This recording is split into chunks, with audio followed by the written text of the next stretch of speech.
Om Tat Sat. My humble prostrations to the all-pervading energy known as Brahman or God, to my worshipful Guruji, Swami Jyotirmayananda Maharaj, to all the sages and saints of this world, and to each of you divine soul watching today's satsang. Today we will be covering the last and final sutra of the Sadhana Pad. It is sutra number 55, and we will be concluding the Sadhana Pad with this sutra. So all of you who have been religiously following these sutras on a daily basis, you must be good time to evaluate how far you have come along from the Sadhana Pad, and today is the final conclusive sutra, and then we will be starting the Vibhuti Pad tomorrow. Vibhuti means glories. So now remember, we started with Samadhi Pad, then which is super consciousness state. Then we are doing in this whole chapter, we are doing Sadhana Pad, which is how to get to that state.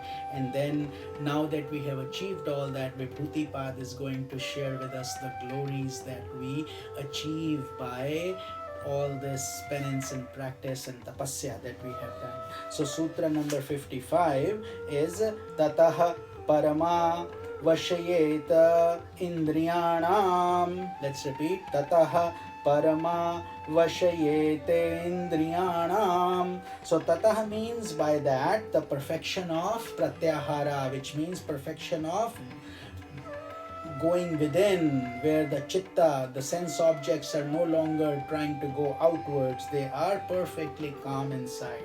Now that means the perfection of sense control. Parama is absolute, Vashyata is control, and Indriyanam is of the senses. So the meaning of this sutra: by the perfection of Pratyahara, a yogi attains absolute mastery over the Indriyas or the senses. Remember, in the previous sutras we talked about the 11 senses, 5 senses of perception, 5 of action, and 1 the chitta or the mind itself. So mastery over the senses is acquired gradually. It does not happen overnight. We have to spend a long time to constantly do tapasya. So when a yogi practices restraint over his senses, he develops the virtue called dhamma. It's called self-control. So when he begins to exercise his control over the mind, he gradually develops a quality called shama. Shama is serenity of mind. So see how they are interrelated. So when he's controlling the senses going inwards, he's starting to feel that peace, shama, serenity.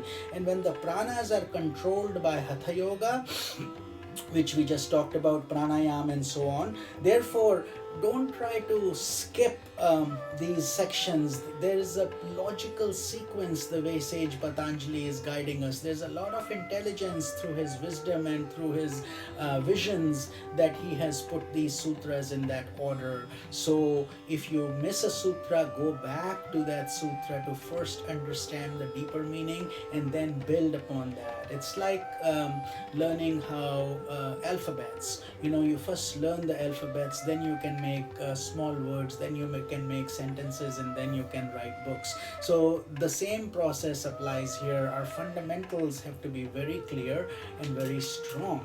Then we benefit tremendously. But the pranas are controlled by hatha yoga, and each of these have been explained beautifully in the commentary in this book that we are covering, Raja Yoga Sutras, by my worshipful Guruji, and I'm his humble instrument, basically sharing this knowledge and my over 2 decades of experience at the lotus feet of my Guru. His direction is that go share this knowledge with whoever wants it, whoever can benefit, because all these divine masters, their life is about giving only, not receiving, giving. And so therefore our duty becomes to become channels of that knowledge and to continue to share. Even nature, you will see, is always giving. The fruits give their fruits, they don't eat them. The river gives its water, and everybody benefits from these things. So such are sages and saints also in their realm. Their physical presence here on this earth is like sandalwood fragrance. Wherever they go, they create an aura of bliss and joy. like spring season. So going back to the sutra, a higher form of pratyahara is achieved when the mind is filled with dispassion. So therefore, dispassion is important to reduce rajas or attraction to the world. So when we start getting vairagya or dispassion, it becomes easier for us to introspect, to go within, to do pratyahara and withdrawal of senses and so on. But all these are relative states of control over the senses. So we grow in different degrees, and therefore we need infinite patience. Don't expect results overnight. Just do it lovingly and do it with faith. And best of all, you will enjoy your meditation session also. You'll start enjoying the experiences, and then eventually you will start growing. And with God's grace, Ishwar Pranidhana, which we had covered in the previous sutra, all these bring bliss and joy to us.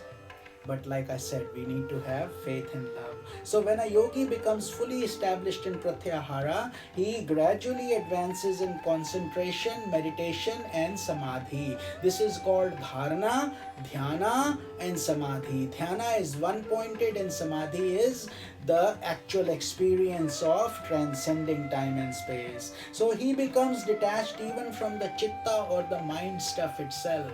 So think about it. Initially we were trying to control our breath. Through controlling our breath, we were trying to control our mind and chitta. So the attention was there, and once as you go deeper and deeper, your attention is removed even from the chitta, withdrawn, and the chitta itself now starts to diffuse. It starts to disintegrate slowly into prakriti, because our chitta has come from ahankara tattva, from the prakriti itself. And this is the absolute mastery over the senses. So the senses don't do anything without your express permission.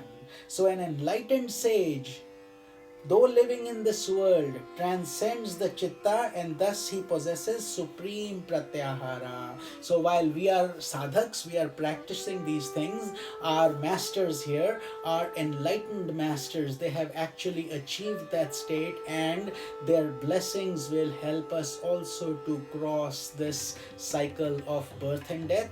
And also while we are practicing, we can also become yogis and learn these things in this very life also.